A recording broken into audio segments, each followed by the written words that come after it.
Hello everyone, in this video I will show you a few methods to fix a Webtoon app that is not working. So please follow the steps with me and let's get started. The first solution is open up the settings on your phone and look for apps.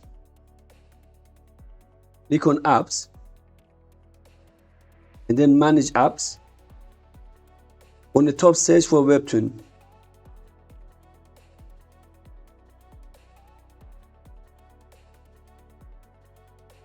Open up Webtoon and at the bottom click on clear data, then clear all data. Once you clear the data, try to see if it's working. If not, then you can just uninstall it.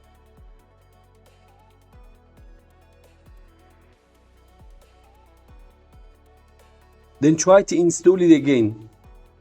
And after you download it again, try to see if it's working. If not, it's better to use VPN.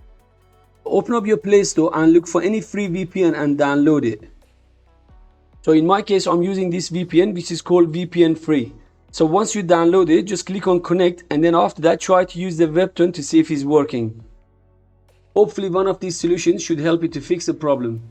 And that's all. By the way, if you haven't subscribed to my channel yet, please consider supporting me and subscribing for more videos. Thanks for watching.